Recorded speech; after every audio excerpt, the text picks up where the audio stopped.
अगर आपकी अकीदत से, आपके अजान से, आपकी आस्था से किसी को दिक्कत हो रही है तो उस दिक्कत को हटा देना बेहतर है। वो तो इस्लाम भी कहता है।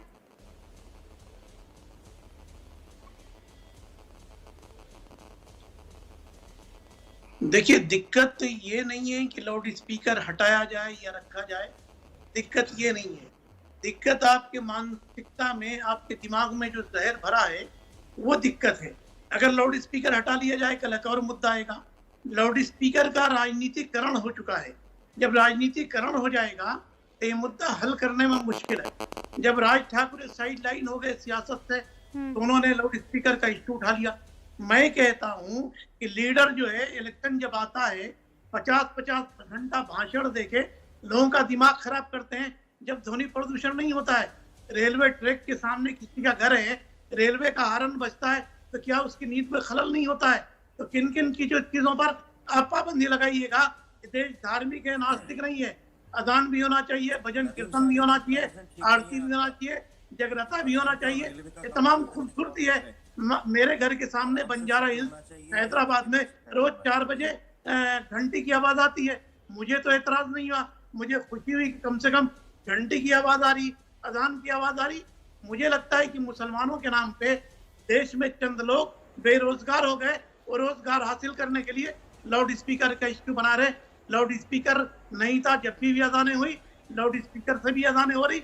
लाउड स्पीकर उतार दिया जाएगा जब भी अजानें होगी। मगर मेरा कहना है कि अगर लाउड स्पीकर पर बैन करना है तो सबके लिए बैन कर दीजिए, इश्यू खत्म हो जाएगा। नहीं तो वो तो सबके लिए ही बैन है ना। चक्रपाणी महाराज जो यहाँ बैठे वो क्या कह रहे हैं कि एक टाइम था कि हर मंदिर पर अरे भाई बैन कोई थोपा ही जाएगा, फिर कहेंगे डंडा चलाया जा रहा है। मौलाना साहब सुनिए ना, मैंने सुना, बहुत इत्मीनान से आपकी बात को सुना, बीच में नहीं टोका।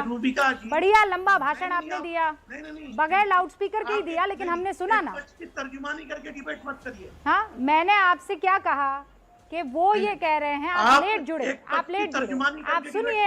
आप सुनिए मेरी बात, सुनिए। अरे तर्जुमानी किसी की नहीं कर रही है रूबिका। रूबिका ऐसा एन एंकर, वो तर्जुमानी कर रही है सिर्फ अपने चैनल की। She does not politics. Nadimuddin साहब मेरी बात सुनिए ना। जानी जाती है मौलाना साहब, यहाँ प्री कंसीव नोशन के साथ बैठना मत। रूबिका जी को मैं आपको यहाँ पर इसलिए नहीं बुलाकर बैठा रही हूँ कि आप यहाँ मेरे लिए सर्टिफिकेट जारी करें। आपकी उस दुकान पर मैं ताला लगा दूंगी। मुझे आपके सर्टिफिकेट की कोई जरूरत नहीं है। और आप सुनिए, मैं कायदे से सुन रही थी। अगर आप कायदे से सुनना जानते तो बहुत बढ़िया, वरना मैं लगाऊंगी लाउड स्पीकर और उसके बाद आपको जबरदस्ती सुनना पड़ेगा। आप सुनिए मेरी बात नदीमुद्दीन साहब, मैं बहुत बहुत इज्जत से आपसे बात कर रही हूँ, बाइज्जत। चक्रपाणी ये कह रहे हैं कि एक टाइम था जब मंदिरों पर 5-5 स्पीकर लगते थे। एक टाइम था जब दिन रात भजन कीर्तन, हनुमान चालीसा, राम की चौपाइयां हुआ करती थी। अब उसे मंदिरों के अंदर कर दिया गया लाउड स्पीकर को। जो मंदिर में होगा वही सुनेगा, बाहर के लोग नहीं सुनेंगे। क्या ये सिस्टम मस्जिदों में लागू नहीं किया जा सकता है? बिल्कुल, इन कैंपस होना चाहिए सारा। उस कैंपस से मंदिर मस्जिद के बाहर आवाज हरगिज़ नहीं जानी चाहिए। रात पर लाउड स्पीकर। अरे ओ प्रभु, गणेश फेस्टिवल एक बार होता है साल में, दिन में 5 बार नहीं होता है गणेश फेस्टिवल। क्यों?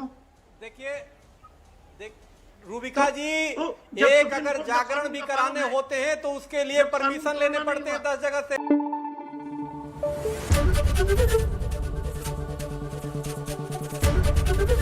एबीपी न्यूज आपको रखे आगे।